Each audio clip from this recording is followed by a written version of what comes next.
إنا نسألك علما نافعا ورزقا طيبا وعملا متقبلا اللهم إنا نسألك الهدى والتقى والعفاف والغنى اللهم إنا نعوذ بك من علم لا ينفع ومن قلب لا يخشع ومن نفس لا تسبع ومن دعاء لا يستجاب له رضيت بالله ربا وبالإسلام دينا وبمحمد نبيا ورسولا ربي زدنا علما وارزقنا فهما آمين ya rabbal alamin.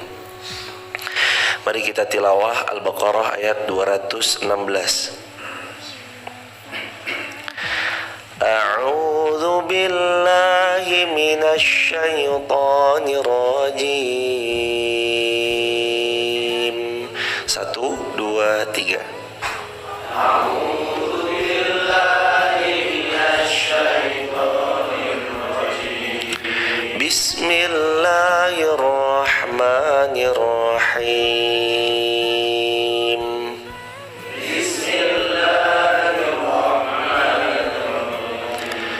Kutiba alaikumul qitalu wa huwa kurhul lakum.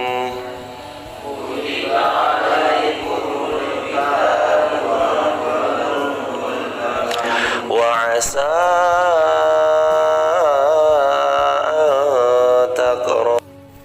takrahu syai'an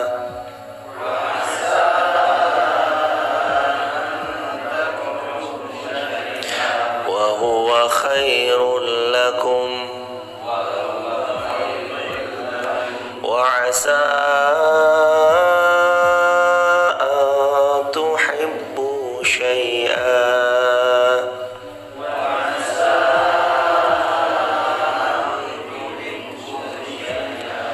wa huwa syarrul lakum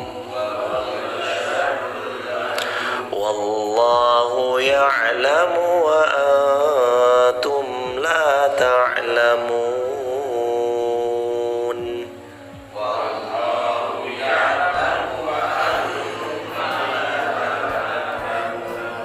Allah berfirman, diwajibkan atas kamu berperang padahal itu amat sangat kamu benci. Wa asa an takrahu syai'an wa huwa khairul lakum. Ini ayat yang paling banyak memotivasi manusia. Salah satunya, dibanding tentu saja akan banyak ayat-ayat yang lain juga yang memotivasi, tapi ini salah satu yang paling sering dinukil. Wa asa an takrahu syai'an wa huwa khairul lakum. Boleh jadi kamu membenci sesuatu wa huwa khairul lakum, padahal itu sangat baik bagimu. Wa asa an tuhibbu syai'an. Boleh jadi kamu mencintai, menyukai, menyenangi sesuatu wa huwa syarrul lakum, padahal itu amat buruk bagimu. Wallahu ya'lam. Allah zat yang paling tahu. Wa antum dan kalian la ta'lamun, tidak mengetahui apa-apa. Ayat ini adalah ayat tentang kewajiban berjihad yang Allah tetapkan kepada kaum muslimin. Allah telah wajibkan jihad bagi kaum muslimin agar mereka menghentikan kejahatan yang musuh lakukan yang terjadi di wilayah kekuasaan mereka. Halaman 701. Jadi ayat ini itu sejatinya adalah pengingat tentang kewajiban berjihad bagi kaum muslimin untuk menghentikan keburukan dan kemaksiatan serta kejahatan yang dilakukan oleh musuh-musuh Allah yang ada di wilayah mereka. Jadi hadirin, hukum daripada jihad, kutiba alaikumul qital wa huwa kurhul lakum, diwajibkan atas kalian. Ini nih ayatnya senada dengan kutiba alaikumus siyam, wajib atas kamu berpuasa. Sebagaimana puasa atas kita wajib, jihad pun atas kita wajib. Apa yang dikatakan Al-Imam Al-Hafiz Ibnu Katsir, menghentikan kejahatan, menghentikan keburukan, menghentikan kemaksiatan. Jadi emang muslim nggak boleh diam melihat kemaksiatan yang ada di depan mata dirinya, di depan mata kepalanya. Dia nggak boleh diam. Kata Nabi yang mulia riwayat Tirmidzi, hadis yang masyhur, man ra'a minkum munkaran falyughayyir biyadihi fa illam yastati fa bilisani fa illam yastati fa biqalbihi wa dzalika ataful iman. Kata Rasulullah yang mulia sallallahu alaihi wasallam, man ra'a minkum, siapa di antara kalian, ra'a yang melihat, munkar, kemungkaran, falyughayyir, maka haruslah dia merubah, biyadih, dengan tangannya, powernya, kekuasaannya, di antaranya dengan tanda tangannya. Fa illam yastati, kalau nggak bisa, fa bilisan, maka hendaknya dia ngubah dengan lisannya. Fa illam yastati, kalau nggak bisa lagi, fa biqalbi, maka dengan hatinya dia harus merubahnya. Ingkari perbuatan itu, jangan setujui perbuatan itu, jangan ikut nge-share. Doakan semoga beliau lebih baik, semoga beliau diberi hidayah yang terbaik oleh Allah dan beliau berkenan untuk merengkuh, meraih, memeluk hidayah itu erat-erat. Wadzalika ataful iman, kata Rasulullah, mengingkari dengan hati itu selemah-lemahnya iman. Jadi orang kalau masih punya kadar iman, paling lemahnya dia harus mengingkari perbuatan buruk dan maksiat. Dia harus. Itu hadirin jamaah yang dirahmati Allah. Wadzalika ataful iman, itu selemah-lemahnya iman. Jadi hukum berjihad wajib. Dan kita tahu Quran surah At-Taubah ayat 41 yang kemarin, yafiru khifafan wa thiqala wajahidu bi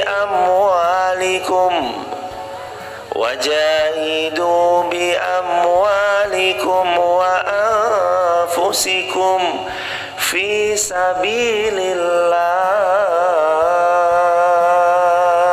Berangkat kamu, ringan maupun berat, tetap berangkat.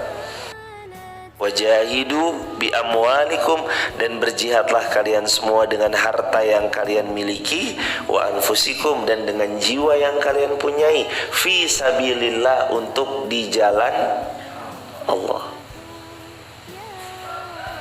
Maka kalau udah berjihad, pantang mundur jamaah.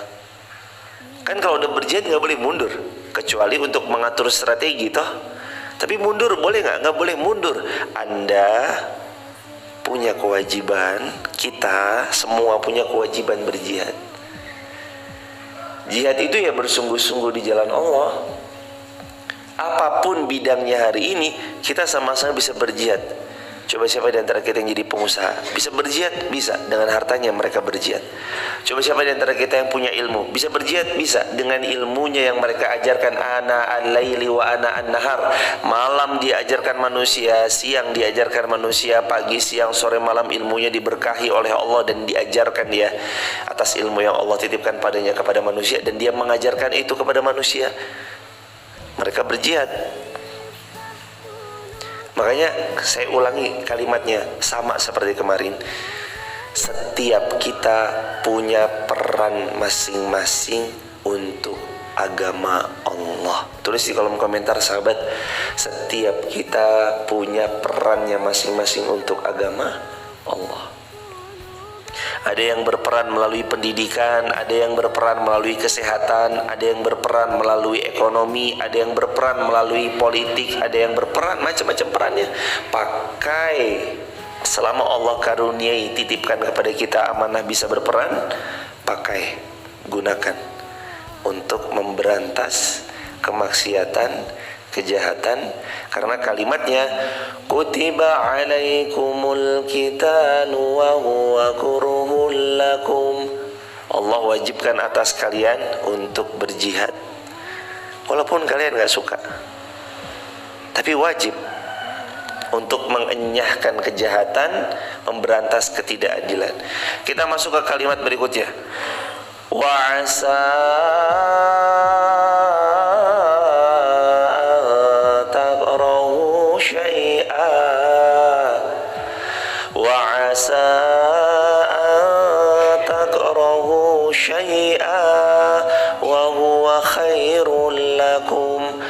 jadi kamu membenci sesuatu, wa huwa khairul lakum, padahal itu yang terbaik bagi dirimu. Kisah terjadi 11 tahun silam. Anak yang orang tuanya sangat mendambakan anaknya menjadi PNS. Anaknya lulus dengan nilai yang cukup memuaskan. Lalu orang tuanya berharap besar bahwa anaknya jadi PNS. Anak ini ingin membahagiakan kedua orang tuanya, dan dia pun membeli banyak bandel buku-buku, modul-modul terkait dengan tes CPNS. 11 tahun yang lalu kejadiannya. Dia pun mempelajari, terus belajar. Walhasil tahun pun berlalu dan dia pun mengikuti tes CPNS di waktu yang ditetapkan. Orang tuanya cemas tapi penuh harap bahwa anaknya pasti diterima CPNS. Tapi ternyata setelah pengumuman nama keluar, anaknya nggak ada dalam daftar yang lulus tes PNS, CPNS itu. Ibu bapaknya sedih karena itu yang ia dambakan selama ini, anaknya gagal. Di tahun berikutnya anaknya pun sambil kuliah, sambil tes juga CPNS, tapi lagi-lagi gagal. Hadirin jamaah yang dirahmati Allah, akhirnya di tahun berikutnya ia memutuskan untuk tidak lagi mencoba. Dan tahu jamaah, 10-11 tahun berlalu, sekarang beliau menjadi salah satu tim yang mengelola Grab se-Asia jemaah, yang teman-temannya itu adalah orang-orang luar negeri, Harvard University, Oxford University. Satu-satunya orang Indonesia yang ada dalam 20 orang di satu tim. Ada ojek online se-Asia yang berkantor pusatnya di Singapura. Satu orang Indonesia itu adalah beliau, yang luar biasa fantastis ya jemaah. Yang lain orang luar negeri semua, dan beliau bekerja di situ jadi salah satu tim yang sangat diandalkan dalam sebuah perusahaan ojek online yang cukup lumayan besar yang berkantor pusat di Singapura. Satu-satunya orang Indonesia beliau. Terjadi jemaah, kisah yang sama terjadi mungkin kurang lebih sama 11 tahun, 12 tahun yang lalu di 2010-an. Orang tuanya menginginkan hal yang sama, anaknya semoga menjadi PNS atau apa segala macam. Ternyata waktu pun berlalu, dia gagal dapat CPNS itu. Tapi Allah karuniai dia punya salah satu usaha yang karyawannya lebih daripada 15 orang.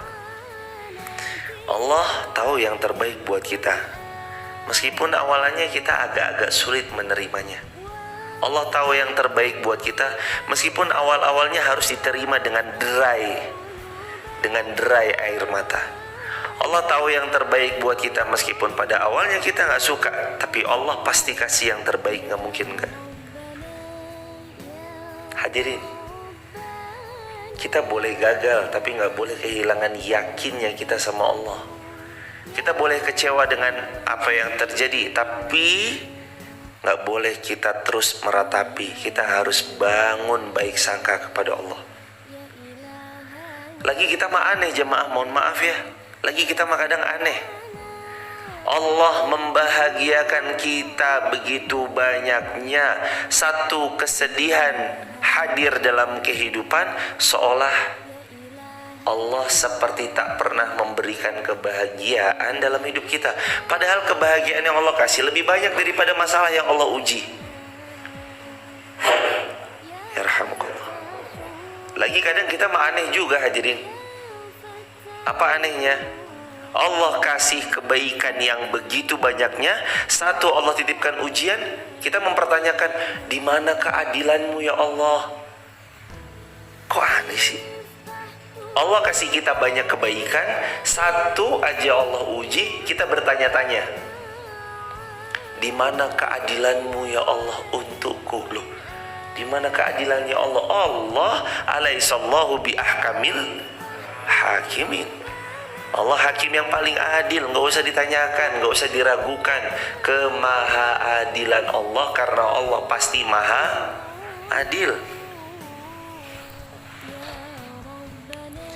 Jangan sampai hadirin, hanya karena satu ujian membuat engkau bertanya, di mana keadilanmu ya Allah? Padahal Allah telah memberi banyak nikmat. Jangan sampai hadirin, gara-gara satu kesedihan menutup mata kita untuk mensyukuri nikmat kebahagiaan yang telah pernah Allah berikan begitu banyaknya. Karena kalau kita mau fair, kalau kita mau adil dalam menilai dan bersikap, lebih banyak sehat atau lebih banyak sakit? Lebih banyak sehatnya. Lebih banyak senang atau lebih banyak sedihnya? Lebih banyak senangnya. Lebih banyak duka atau apa sukanya? Lebih banyak sukanya. Hidup kita tuh lebih banyak sukanya, sehatnya, senangnya dibanding dukanya, galaunya, kekurangannya. Hadirin, makanya Allah sebaik-baik pemberi nikmat, sebaik-baik pemberi nikmat. Jangan buruk sangka sama Allah. Wa asa an takrahu syai'an wa huwa khairul lakum. Boleh jadi kita nggak suka atas apa yang terjadi, nanti kita akan katakan, ternyata Allah baik sama saya, menyelamatkan saya dari orang-orang yang buruk. Waktu itu jamaah yang dirahmati Allah, ini kisah nyata, orang kehilangan uang 70-80 juta. Siapa sih jamaah yang gak nyesek? Jangankan kehilangan uang 80 juta, 70 juta, lawang kehilangan sendal aja nyesek jamaah. Kehilangan yang mungkin di atas sendal nyesek jamaah. Motor yang harga 20 jutaan nyesek jemaah. Ini kehilangan uang 80 juta. Alkisah, awal saya pindah ke sini 2017, 2018, setahun kita sama-sama berdakwah, datang jamaah cerita, Ustaz, uang saya dibawa kabur. Sama siapa? Uang saya dibawa kabur Ustaz sama orang yang selama ini saya percaya. Dia itu tangan kanan saya Ustaz. Bisnis saya tuh semua dia tahu. Dia orang yang paling saya percayai. Ternyata dia bawa kabur uang kami. Mana itu uang yang selama ini kami tabung untuk ini, untuk itu, untuk ini, untuk itu. Mohon sarannya Ustaz, apa nih yang harus saya lakukan? Jawaban saya waktu itu cuma satu, sabar, baik sangka sama Allah. Allah pasti nanti kasih yang terbaik. Ya udah, saran sederhana itu ya beliau, ya mohon doanya Ustaz ya, mohon doanya, mohon doanya, mohon doanya. Selang waktu berganti tahun 2020 terjadi pandemi yang kita sama-sama tahu, banyak orang dirumahkan, banyak orang bangkrut, banyak orang tutup tokonya. Tapi enggak dengan dia. Dia jualan online. Dan akhirnya saat orang itu gabut di rumah, mereka punya paket data, mereka berbelanja, dan salah satu yang digandrungi adalah produk yang beliau jual. Jadi yang lain pada tiarap, tutup, bangkrut, dirumahkan, merumahkan karyawan. Usahanya dia ini malah maju melesat jamaah beratus-ratus kali lipat, bahkan ribuan kali lipat ceritanya beliau. Di 2001 kemarin kami ketemu lagi, terus beliau sedikit menyinggung kejadian beberapa tahun lalu. Makasih ya Ustadz. Ingat ya, dulu saya pernah cerita ada orang yang paling saya percaya bawa kabur uang saya 70-80 juta. Oh iya mas, gimana mas? Ternyata benar yang Ustadz pernah sampaikan, kita harus baik sangka sama Allah.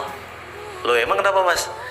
Alhamdulillah Ustadz, pengkhianat itu sudah Allah tampakkan waktu beberapa tahun yang lalu pas omset kami belum seperti tahun ini. Jadi yang dia bawa itu uang 70-80 juta. Kalau itu pengkhianat masih ikut sama saya di tahun sekarang Ustadz, mungkin yang dia bawa kabur bukan 70-80 juta, tapi boleh jadi uang sejumlah miliaran. Alhamdulillah ya Ustadz, ternyata Allah maha baik. Yang pengkhianat-pengkhianat sudah Allah tampakkan sehingga dia bawa segitu. Sekarang alhamdulillah Allah kasih omset kepada kami berlipat-lipat lebih daripada beberapa tahun yang lalu Ustaz. Itu Allah jemaah. Boleh jadi Allah memberi, engkau meminta kepada Allah, ya Allah bunga mawar, Allah berikan padamu tangkai yang berduri. Lalu engkau bertanya, ya Allah saya mintanya mawar, kenapa dikasihnya tangkai? Ya Allah saya mintanya mawar, kenapa dikasihnya malah ada durinya? Mana tajam lagi. Itu cara Allah mengajari kita, hambaku itu mawar, tapi kamu berproses ya, jaga, rawat tangkai berduri itu, kasih air, kasih pupuk, kasih sinar matahari. Nanti engkau akan melihat betapa indahnya bunga mawar yang akan tumbuh dari tangkai yang berduri itu. Itu loh Allah jemaah. Itu Allah hadirin. Allahu Akbar walillahil hamd. Itu Allah jemaah. Nabi itu kayak apa berprosesnya jemaah? Wa asa takrahu syai'a wa huwa khairul lakum. Nabi mengamalkan tentang ayat ini enggak? Sangat. Di kota Mekah Nabi berdakwah, dilempari ini, diverbalkan, dicaci, dimaki, dikatakan dengan hal-hal yang gak baik untuk kita ucapkan, gak pantas disematkan kepada baginda Rasulullah SAW. Dalam kitab, judul kitabnya Tafsir Al-Quranul Azimnya Imam Ibnu Katsir di jilid yang terakhir, pas membahas surah Al-Alaq, yanha ara'aital ladzi yanha 'abdan idza shalat, tentang seseorang yang menahan orang untuk sholat. Itu ceritanya siapa memang? Riwayat Abu Daud dijelaskan oleh Al-Hafiz Al-Imam Ibnu Katsir.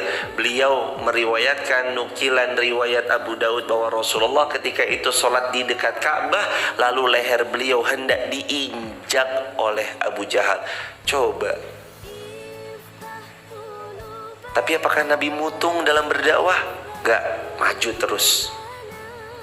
Orang mencibir Nabi, Muhammad pemecah belah, penyihir, Muhammad itu orang gila, jangan didengar. Muhammad itu rambejaji, jangan didengar. Coba bayangin jemaah. Cukup dengan verbal? No. Nabi Muhammad mau dibunuh, Nabi Muhammad mau diinjak lehernya. Riwayat Abu Daud, Nabi Muhammad sedang sujud, ditumpahkan daripada kotoran-kotoran hewan ternak. Ada kita dakwah sampai begitu? Nggak ada, paling sebatas nyinyiran, cibiran. Halah kayak ki wonge halah kayak ki ra mungkin halah kayak ra bakal paling dicibir gitu doang jemaah. Kita nggak suka, iya kita nggak suka. Tapi bukankah Rasul pernah mengalami hal yang lebih parah dari itu dan Nabi bersemangat tetap? Bukankah Rasulullah SAW pernah mengalami hal kayak gitu dan Nabi tetap bersemangat untuk menyampaikan agama Allah? Apa jadinya kalau Rasulullah mutung? Saya seperti ini kan, udahlah berhenti aja. Nyampe nggak kalau Nabi berhenti berdakwah Islam ke tanah Jawa? Nyampe nggak?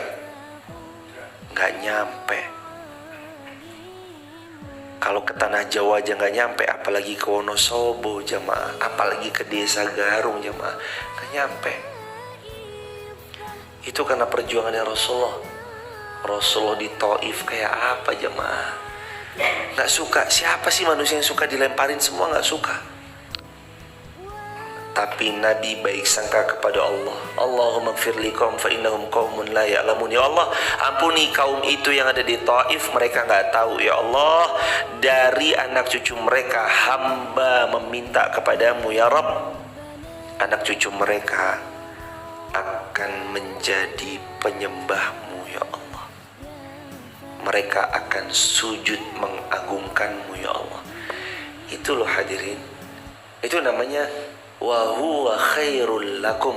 Sangka baik sama Allah walaupun kita gak suka, itu pasti yang terbaik menurut Allah.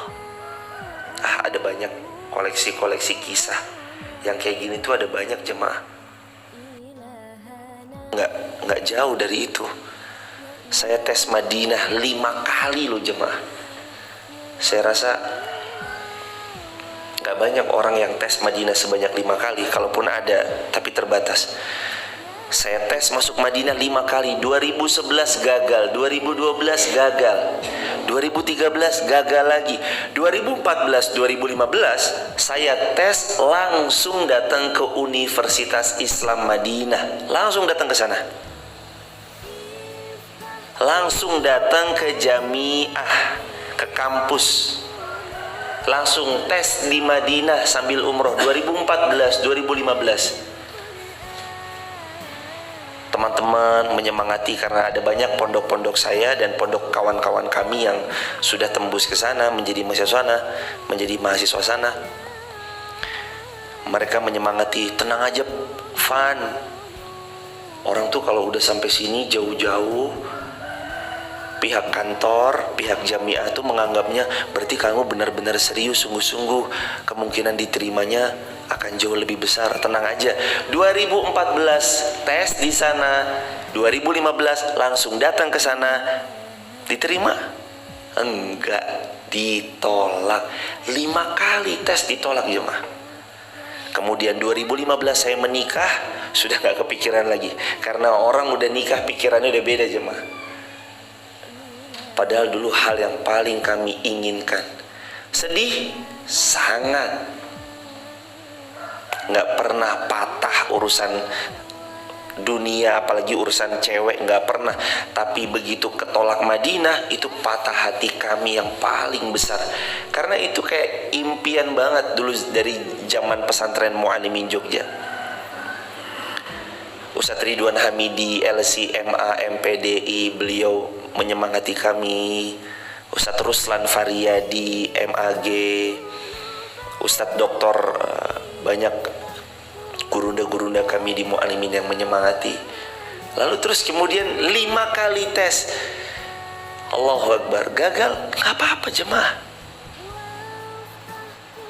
sedih wajar. Tapi ternyata untuk 10 tahun berlalu, dari 2011 ke 2022, 11 tahun, akhirnya kami sadar, ya Allah, Engkau zat yang maha baik. Engkau tetaplah zat yang maha baik, dengan skenario indah yang Engkau dulu pernah berikan kepada kami ya Allah. Jadi ini juga hadirin, siapapun ya jemaah, saat ia mengingin belum tercapai, jangan patah semangat dulu.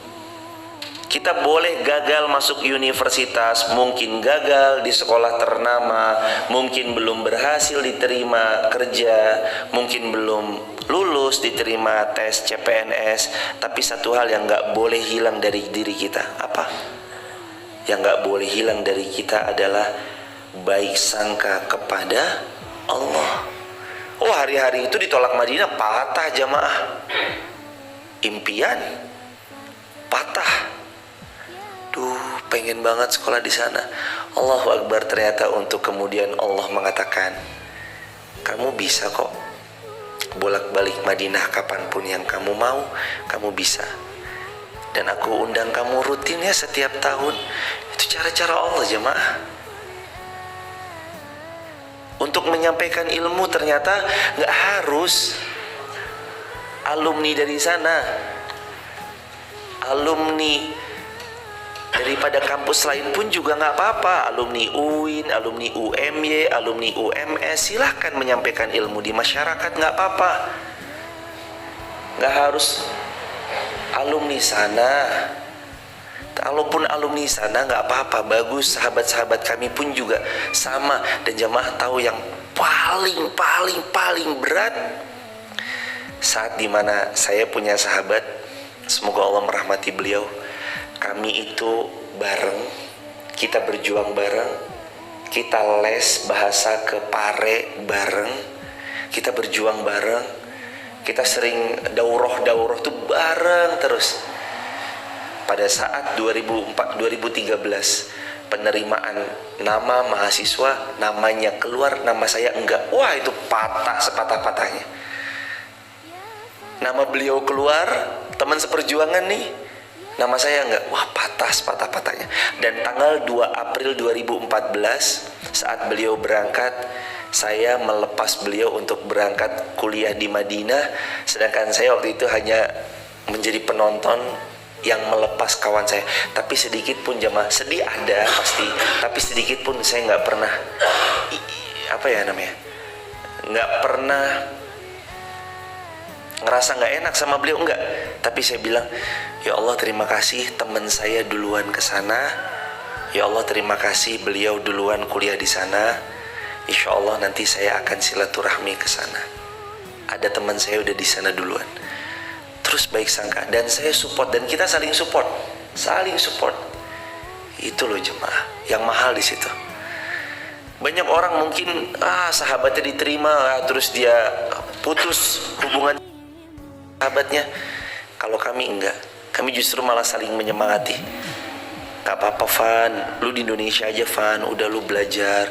Gak apa-apa, gue yang di Madinah nanti gue sama-sama bagi ilmu ya Van, sama lu Van. Tetap jemaah baik sangka sama Allah. Mau gagal sekali, 2 kali, 3 kali, 4 kali, 5 kali, it doesn't matter, gak apa-apa. Yang penting kita gak boleh buruk sangka sama Allah. Mau nanti anak kita mungkin yang gagal, aduh Ustadz, malu saya Ustadz, saya tuh ceramah di mana-mana Ustadz. Saya tuh ceramah pernikahan anaknya orang, pernikahan sepupunya orang. Saya ceramah pernikahan warga saya karena saya tokoh masyarakat. Saya ceramah di sana sini tentang pernikahan. Lah kok anak saya malah gagal dalam menikah? Muka saya mau ditaruh di mana? Muka mah tetap ditaruh di sini Pak, tenang aja. Nggak apa-apa. Pernikahan anak Anda gagal bukan berarti Anda nggak layak menyampaikan tausiah pernikahan. Ketika pernikahan anak Anda gagal bukan berarti terus juga Anda gagal menjadi orang tua. Nggak ada. Boleh jadi itu cara terbaik Allah ingin mengganti dengan suami yang lebih baik, calon mantu yang lebih baik dari mantu yang sebelumnya. Kan tadi saya ulangin, teman-teman ditulis di kolom komentar, kita boleh saja gagal, kita boleh saja bersedih, kita boleh saja kecewa, kita boleh saja kehilangan impian yang kita harapkan, tapi kita nggak boleh kehilangan baik sangka sama Allah. Itu sudah cukup. Kalau kita nggak pernah kehilangan baik sangka sama Allah, kita akan ngelihat bahwa Allah maha baik, memberi episode terbaik dalam hidup. Itu loh jemaah. Allahu Akbar walillahil hamd. Dulu ini juga kisah nyata juga. Karena kalau saya bahas ayat ini tuh banyak banget kisahnya. Waktu itu tuh ada perempuan nikah 2010 kalau nggak salah ya. Jadi beliau ada seorang jamaah gitu menikah, perempuan ini di 2010. Ternyata tuh hanya dijadikan, mohon maaf, samsak sama suaminya. Babak belur jemaah. Habis jemaah. Ini kisah nyata. Kalau nggak 2010 2011 gitu. Pokoknya beliau nikah dijadiin samsak gitu. Wah, sampai beliau bilang cerita sama kami, aduh ini bunuh diri aja apa ya, sampai beliau bilang kayak gitu jemaah. Saking sedihnya, mau kabur nggak bisa semuanya. Wah pokoknya bener-bener under pressure dari suaminya yang sangat suka KDRT itu. Akhirnya dia berpisah. Menjadi janda di usia muda terpukul banget dia. Apalagi bawa anak 1. terpukul banget. Ternyata dia nggak sebaik casingnya aja ahli agama, paham agama, imam masjid, sering menyampaikan A, B, C, S, Y, Z. Ternyata nggak bertanggung jawab, lari, habis menghamili pergi, ini nggak jelas apa segala macam. Oh, sakit, terpukul. Belum lagi dia KDRT apa segala macam, sakit, terpukul, bukan main jemaah. 2011 cerai, berpisah. Dia nggak pernah jemaah buruk sangka sama Allah, kecuali dia memperbaiki. Kan orang macam-macam ya. Ada yang dulunya berjilbab, setelah pisah sama suaminya malah lepas jilbabnya, malah berpakaian yang tidak baik. Kalau dia enggak, dia lepas dari suaminya yang tampilannya terlihat alim, ternyata KDRT, ternyata suka mukulin, suka nendangin, bicaranya kasar, nggak tanggung jawab, habis dihamili terus pulang pergi yang nggak jelas apa segala macam. Dia tak baik sangka sama Allah, diperbaiki lagi cara berpakaiannya, ditambah lagi ilmunya sambil membesarkan anak-anaknya. 2014 datang laki-laki pemilik travel haji dan umroh. 2014 ta'aruf, nikah. Dan tahu apa yang terjadi? Ternyata pemilik travel haji umroh ini sangat memuliakan beliau, sangat mengistimewakan beliau, sangat memperlakukan beliau jauh berbeda dibanding sebelumnya, suami sebelumnya. Dan beliau setiap tahun haji furoda, tiap tahun berangkat umroh. Allahu Akbar. Kisah kayak gini terlalu banyak. Makanya kemarin saya bilang sama jamaah bahas ayat 216 Al-Baqarah cukup satu pertemuan. Jangan digabung dengan ayat yang lain, karena ini ayat yang untuk nguatin kita. 2011 dia patah, aduh, dia ninggalin dalam keadaan punya anak atau dalam keadaan hamil, lupa kami tidak terlintas. Pokoknya dalam keadaan intinya punya anak satu, dikerasin lah apa segala macam, dia nggak bertanggung jawab, anaknya pun nggak dinafkahin sama dia. Ternyata untuk beberapa kemudian 2011 kejadiannya, 2014 beliau dinikahi oleh seorang pengusaha tour travel haji umroh yang sangat memuliakan beliau. Tiap tahun umroh, tiap tahun haji furoda. Bayangin jemaah, kita mau haji, antrinya berapa tahun? 40 tahun. Kayaknya sekarang enggak deh. Kayaknya sekarang 50-60 deh. Kemarin bahkan di TikTok, di aplikasi TikTok, ada satu wilayah gitu, beliau kan daftar haji, terus beliau cerita di TikTok gitu, kapan kamu berangkat? 2100. Masya Allah, estimasi berangkatnya 2100. Sekarang 2022, berarti masa tunggunya 78 tahun. Allahu Akbar walillahilhamd. Kita mau haji ngantri panjang lama, 40 tahun lebih, ada yang bahkan 78 tahun. Itu beliau tiap tahun haji, tiap tahun umroh. Buah dari apa? Kesabaran. Dulu mungkin dia kecewa, patah, minder. Siapa sih jemaah yang gak minder jemaah? Di usia muda harus menerima kenyataan rumah tangganya yang seumur jagung berpisah. Dia dalam keadaan hamil atau dalam keadaan bawa anak satu, suaminya enggan bertanggung jawab, dia harus menafkahi anak yang lahir ini, membesarkannya. Siapa sih jemaah yang mentalnya nggak kena? Tapi ternyata Allah tuh punya cara lain gitu loh hadirin. Makanya ayat ini nih harus dipegang oleh siapa aja yang pernah ngerasa lagi terpukul sama keadaan yang terjadi. Ustadz, saya tuh berjuang sendiri 2022 ini, saya berjuang sendiri tanpa ada support dari kakak, adik, keluarga, teman, sahabat. Gak ada yang nyupport saya sendirian. Enggak, Anda gak sendirian. Anda menjadi single fighter itu karena Allah yang menolong Anda. Anda gak sendirian, tapi Anda bersama Allah.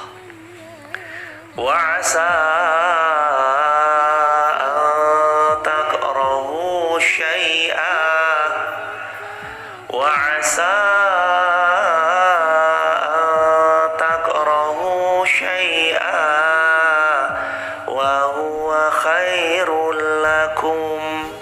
Boleh jadi kamu membenci sesuatu padahal itu yang terbaik menurut Allah.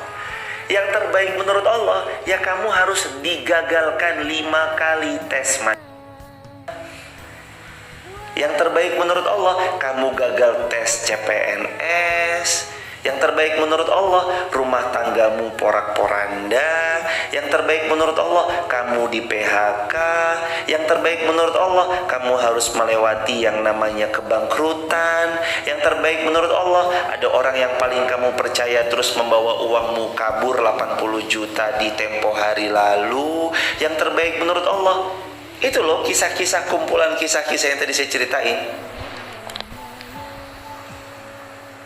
Jamaah, kalau kita tahu Allah zat yang maha baik, selalu memberi yang terbaik, betapapun kecewanya hari ini, kita nggak akan pernah gubris rasa kecewa itu kecuali sesaat.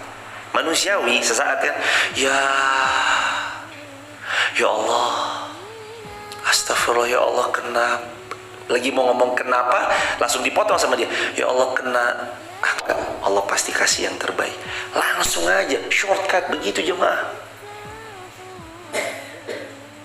Makanya setelah kejadian itu dan 11 tahun berlalu, beberapa tahun berlalu, orang-orang ini cerita sama saya, ternyata Allah baik Ustaz, ternyata Allah baik Ustaz, ternyata Allah baik ternyata Allah baik Mulai sejak saat itu nggak ada lagi rasa kecewa sama kesedihan yang datang melanda.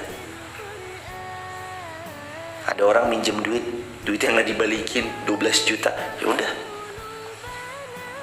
datang muka manis, pelan-pelan cerita, tahu-tahu nangis. Loh mas, jangan nangis mas, tapi ini butuh, bisa minjem nggak?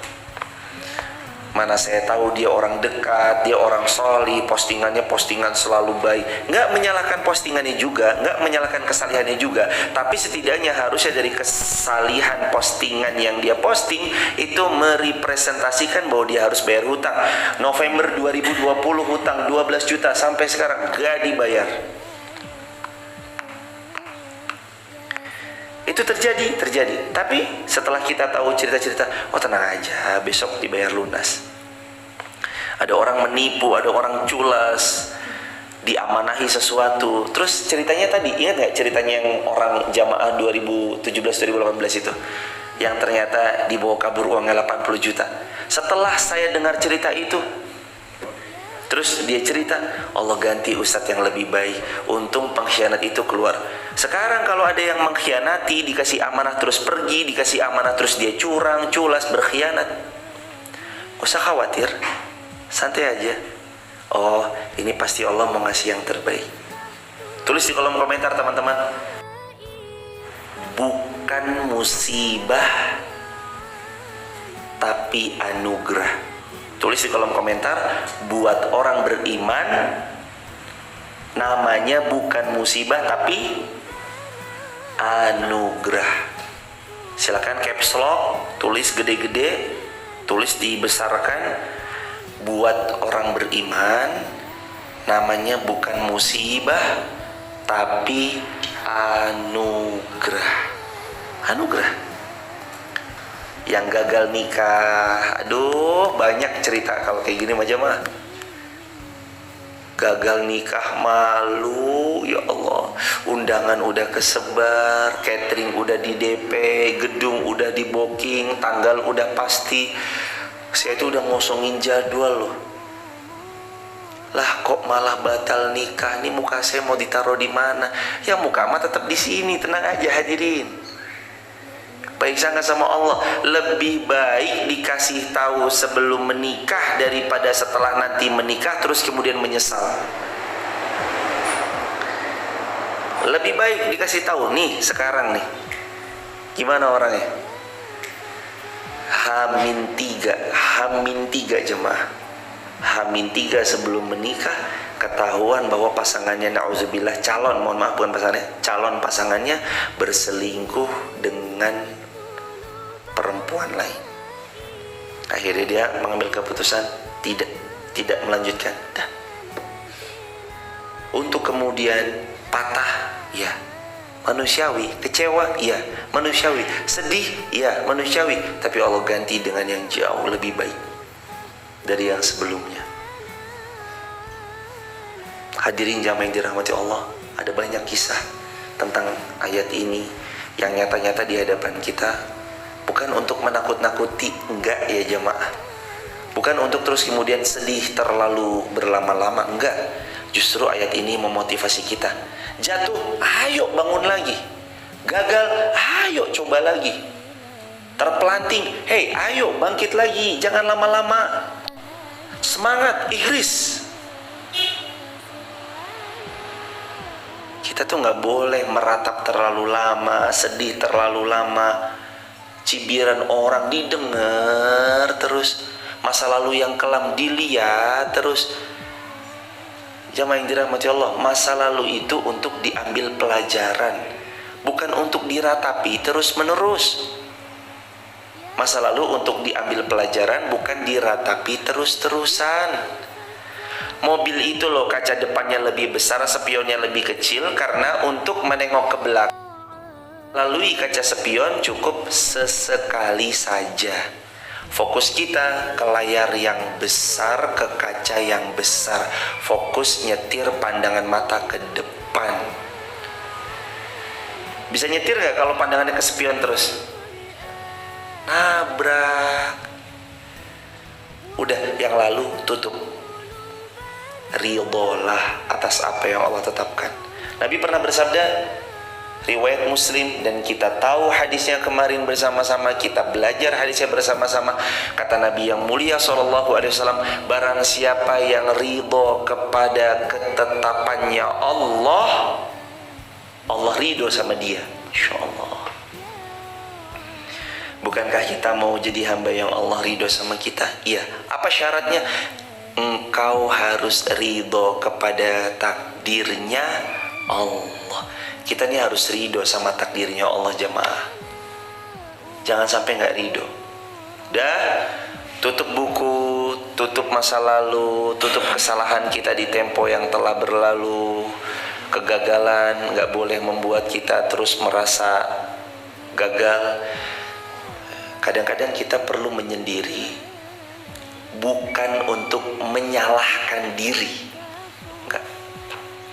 Kita perlu menyendiri untuk muhasabah. Kita perlu menyendiri untuk evaluasi. Maka kalau menyendiri bisa sedikit membuat hidup kita lebih tenang, lakukanlah. Lakukanlah. Kalau menjauh dari sosial media itu bisa membuat hati kita lebih tentram, lakukanlah. Kalau menghindari status orang itu bisa membuat hidup kita lebih tenang, lakukanlah. Karena sekarang tuh akhir zaman jemaah. Ada saat dan masa di mana sosial media boleh jadi membuat hidup Anda makin gak tenang, makin gak nyaman. Karena makin banyak Anda tahu urusan orang, makin besar potensi hidup Anda tidak nyaman. Saya ulangi, makin banyak Anda tahu urusan orang, makin besar potensi hidup Anda tidak nyaman. Makanya sesekali pergilah ke Melandi jemaah, pergi ke Menjer. Lihat di Melandi, di Menjer, orang lagi nanam kentang, orang lagi nanam kol. Mereka gak sibuk dengan hiruk pikuk, ngepoin status WA-nya orang. Hidup mereka tentrem, adem, ayem. Coba lihatlah beliau-beliau itu jemaah. Ini yang kadang sebut, untuk statusnya kesini ya. Oh ya, dia kan lagi pergi kesini ya. Oh. Padahal punya utang ya karo aku. Apa? Karo aku yoyoy. Wah. Akhirnya hidup Anda gak tenang toh. Gara-gara apa? Ngepoin statusnya orang. Aduh.